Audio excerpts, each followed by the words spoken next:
نان گران بوو، سفرەکان خاڵیتر لە هەمیشە. جەنگی چل ڕۆژە کۆتایی هاتووە، بەڵام سێبەرەکەی هێشتا بەسەر ژیانی ڕۆژانەی خەڵکی ئێرانەوە قورسایی دەکات. ئەگەر لە ڕۆژانی شەڕدا نیگەرانی سەرەکی بریتی بوو لە تەناهی و مانەوە، واتە ئەمنیەت و مانەوە لە هەفتە و مانگەکانی دوای ئەودا، کێشەی سەرەکی بۆ ملیۆنان بنەماڵە بووەتە بژێوی ژیان. گرانی بێداد دەکات و سفرەی خەڵک ڕۆژ لە دوای ڕۆژ بچووکتر دەبێتەوە.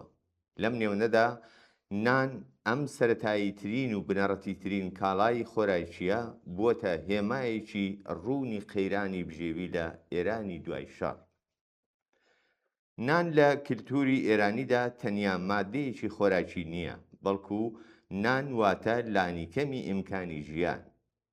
کاتێک دەوترێت کەسێک نانهێنەری بنەماڵەیە، واتە باری بژێوی بنەماڵەکەی لەسەر شانێتی.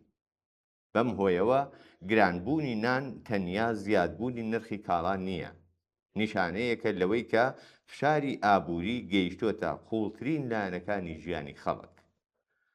بەپێی ئەو راپۆرتانەی لە هەفتەکانی ڕابردوودا بڵاو کراونەتەوە، نرخی هەندێک لە جۆرەکانی نان لە تاران تا 52% بەرز بۆتەوە. نانی سەنگەک لە هەندێک ناوچە گەیشتۆتە نزیکەی 9,000 تمەن. بەربەری لە سنووری 6,500 تمەندایە و تەنانەت نانی لەواش کە هەمیشە هەرزانترین بژاردە بوو بۆ بنەماڵە کەم دەرامەتەکان لە 2,000 تمەن نزیک بۆتەوە. لەو نانەوەخانانەی کە ئاردی ئازاد بەکاردەهێنن، نرخەکان هەندێک جار چەند هێندەی نرخە فەرمیەکانن. ئەم ژمارانە ڕەنگە لە ڕواڵەتدا بچووک بن، بەڵام بۆ بنەماڵەیەکی کە ڕۆژانە چەند نانێک بەکاردەهێن و داهاتێکی جێگیری هەیە، ئەم زیادبوونە بە واتای سڕینەوەی بەشێکی تری سفرەکەیەتی. کێشەکە تەنیا نان نییە. دوای شەڕ ماست، کەرە، پەنیر، ڕۆن، هێلکە، برنج، دانەوێڵەکان، سەوزەوات، گۆشت و مریشک لە نێوان 20 بۆ 30% بە بەراورد بە پێش شەڕ گرانتر بوون. گۆشتی سوور بە نرخێکی لە نێوان 1,5 ملیۆن بۆ 2,200,000 تمەن بۆ هەر کیلۆیەک بەکردەوە لە سەبەتەکەی کڕینی بەشێکی زۆری کۆمەڵگە سەردراوەتەوە. شیرەمەنی، میوە و تەنانەت هەندێک دانەوێڵەش چیتر بۆ زۆرێک لە بنەماڵەکان کاڵایشی ئاسایی و ڕۆژانە نین.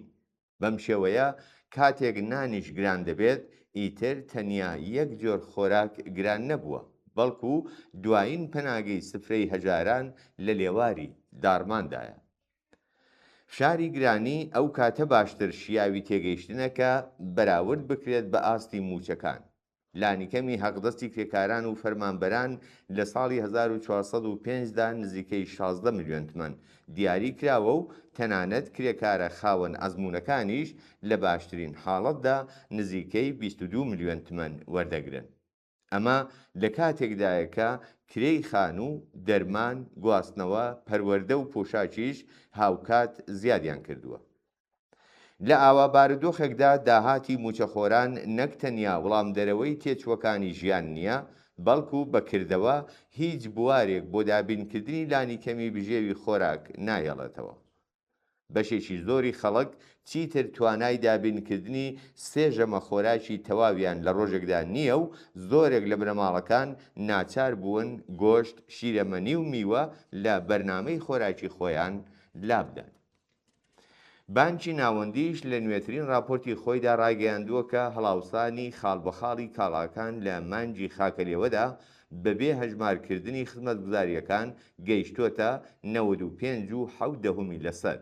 ئەم ژمارەیە بەڕوونی دەری دەخات کە فشاری سەرەکی قەیرانەکە کەوتووەتە سەر کاڵا سەرەکیەکانی ڕۆژانە، واتە ڕێک ئەو شتانەی کە خەڵک بۆ مانەوە پێویستیان پێیەتی.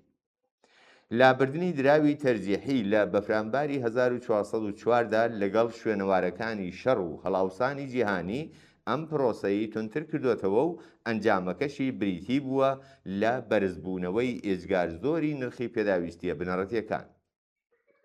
بەڵام بۆچی نان تا ئەم ئاستە گران بووە؟ وەڵامەکەی دەبێت هەم لە سیاسەتە ئابووریە گەورەکاندا و هەم لە دۆخی بەرهەمهێناندا بۆی بگەڕێ. یەکێتیەکانی نانەوایان لە زووەوە هۆشداری دەدەن کە تێچووی بەرهەمهێنانی نان بە شێوەیەکی بێوێنە بەرز بووەتەوە. هەوێن، ڕۆن، کونجی، هەقدەستی کرێکاران، کرێی دووکان، کارەبا و گاز هەموویان گرانتر بوون.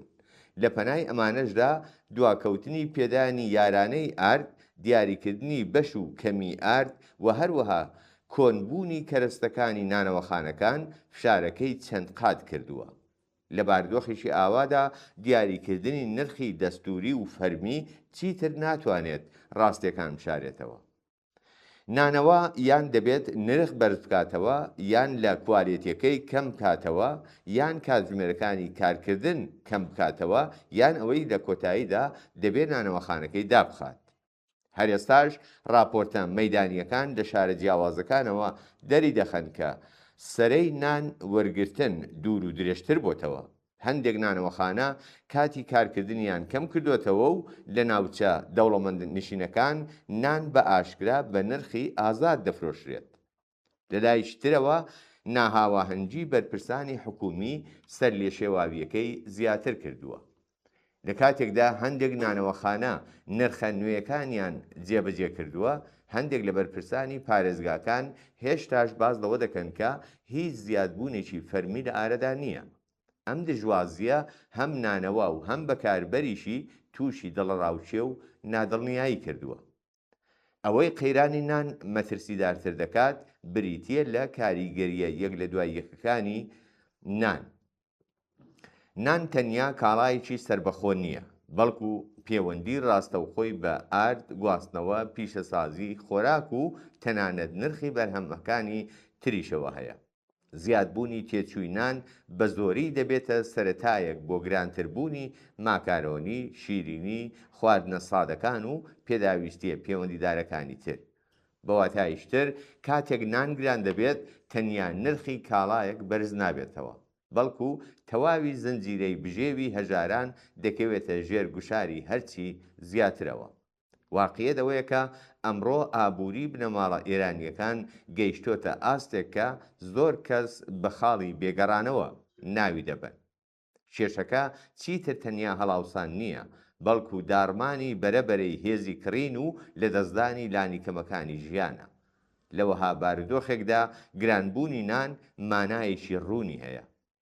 سفرەی خاڵی تر، بەدخۆراکی زیاتر، دڵەڕاوچەی بەردەوام و کۆمەڵگایەکی کە ڕۆژ لە دوای ڕۆژ هەژارتر دەبێت.